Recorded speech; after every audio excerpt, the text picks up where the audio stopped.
দিল্লি থেকে আমাদের বাসটা সকাল 7টা বাজে রওনা দিয়েছিল হরিদ্বারের উদ্দেশ্যে। তো এখন আমরা হরিদ্বারে চলে এসেছি। তবে আমি হরিদ্বারে নামবো না, ওই গাড়ির নাকি ঋষিকেশ যাবে, আমি ঋষিকেশে চলে যাব। ওইখানে 2 দিন থাকবো, ওইখানে ঘুরে টুরে দেন আমার ফ্রেন্ড আসবে, ওদের সাথে আমি কেদারনাথের উদ্দেশ্যে যাত্রা করবো আর কি।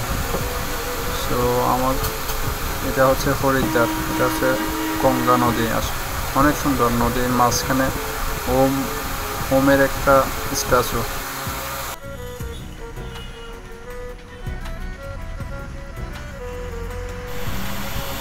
আমাদের বাসটা ঋষিকেশে ঢুকেছে। অনেক লম্বা একটা জার্নি ছিল। সকাল 7টা বাজে এই বাসে উঠেছিলাম, 3:30টায় ঋষিকেশে এসে নামলাম। এটা হচ্ছে ঋষিকেশ বাস স্টেশন, অনেক বড় আসলে বাস স্টেশন, অনেক সুন্দর। বাস স্টেশনের পিছনে নীলকণ্ঠ নামে একটা পাহাড় আছে, ওই পাহাড়টা হচ্ছে নীলকণ্ঠ পাহাড়।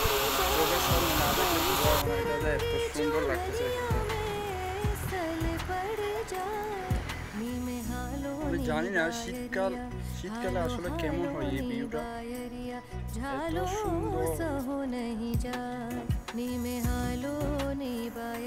এটা হচ্ছে ঋষিকেশ বাস স্টেশন, পাহাড়ের নিচে।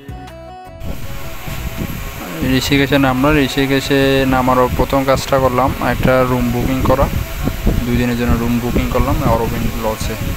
তো এখন আমাকে কিছু খেতে হবে, খেয়ে দিয়ে যেতে হবে রেজিস্ট্রেশন অফিসে, কারণ আমার রেজিস্ট্রেশন করা হয় নাই। এখানে লোককে জিজ্ঞাসা করলাম মানে রেজিস্ট্রেশন কোথায় করাবো।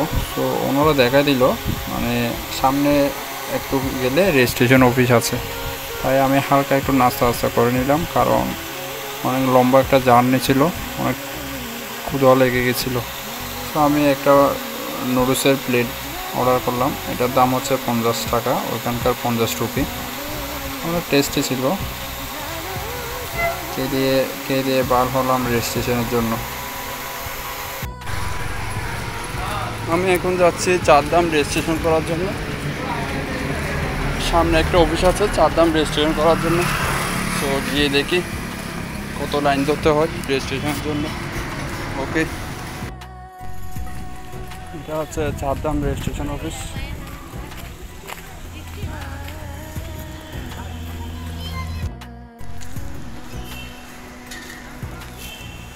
এটা হচ্ছে চারধাম রেজিস্ট্রেশন অফিস। আমি মনে করেছিলাম অনেক লাইন ধরতে হবে, না দেখি এখানে কোনো লাইন নেই। আমি যখন গেছিলাম তখন গড়িতে সময় 5টা বাজে। সো আমি এখানে কোনো লাইনও দেখতে পারলাম না, কোনো কষ্ট করতে হলো না। এটা হচ্ছে আমার রেজিস্ট্রেশন। ওনারা আমার পাসপোর্ট চাইলো, আর পাসপোর্টের ডিটেলস সেভ করে ওনারা আমাকে এই বেলটা দিয়ে দিল, বললো এটা আপনার মানে রেজিস্ট্রেশন। তো আমার রেজিস্ট্রেশন হয়ে গেছে এবং তাই আমি বলবো যদি আপনারা ঋষিকেশে যান তাহলে রেজিস্ট্রেশন যেন কোনো টেনশনে করতে হবে না। ঋষিকেশে গেলে ঋষিকেশের অনেক কিছু দেখতে পারবেন, অনেক মন্দির দেখতে পারবেন, রেজিস্ট্রেশন অনেক ইজিভাবে করা যায়। আমার চারধামের রেজিস্ট্রেশন কমপ্লিট।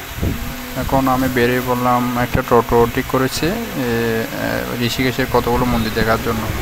তো ওখানকার 500 রুপি দিয়ে আমি একটা টোটো ঠিক করলাম, আমাকে বললাম কয়েকটা মন্দির দেখানোর জন্য।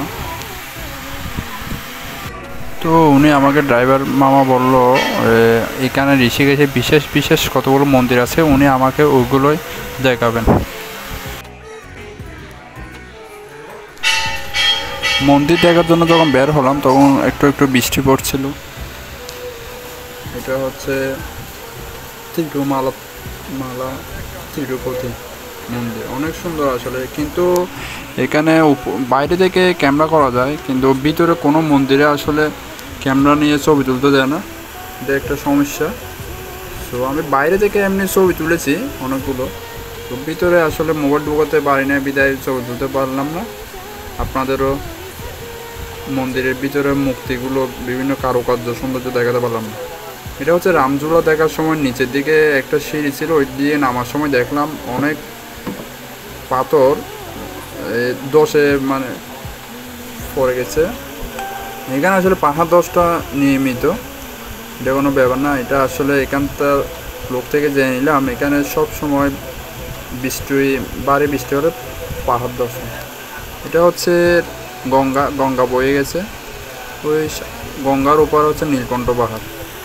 এটা রামঝুলা, লক্ষ্মণ ঝুলা এটা আছে একটা, অনেক সুন্দর আসলে। গঙ্গা নদীর উপর এখানে সৌন্দর্য দেখে মন ভরে যায়, আসলে অনেক সুন্দর। উত্তরাখণ্ডের প্রকৃতি আর সৌন্দর্য যা মোবাইলে দেখে শান্তি পাওয়া যায় না, নিজের চোখে যতক্ষণ দেখে ততক্ষণ চোখের শান্তি হয়ে যায়। এত প্রকৃতি সুন্দর। 6-7টা মন্দির দেখে আমি আমার রুমে চলে আসলাম। বৃষ্টি হচ্ছিল, তাই আর বেশি ঘোরার জন্য আগ্রহ দেখালাম না। তো ভাবলাম রুমে বসে থেকে কী করবো, একটু ছাদে উঠে দেখলাম অপরূপ এক সৌন্দর্য, পাহাড় আর মেঘ যেন খেলতেছে একসাথে।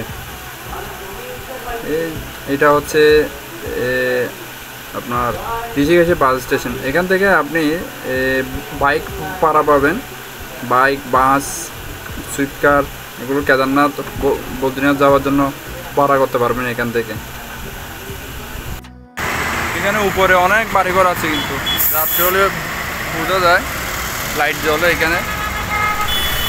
মোটামুটি ঋষিকেশে 6-7টা মন্দির দেখা হয়ে গেল। বিকালে যাব ত্রিবেণীঘাট, ঋষিকেশ ত্রিবেণীঘাটে, ওইখানে অনেক সুন্দর গঙ্গা আরতি হয়। এখান থেকে আমার রুম থেকে 10 টাকা টোটো ভাড়া, হেঁটেও যাওয়া যায়। হেঁটে গেলে ভালো, ঘুরে দেখা যায় অনেক কিছু। সো ত্রিবেণীঘাটে দেখা হচ্ছে।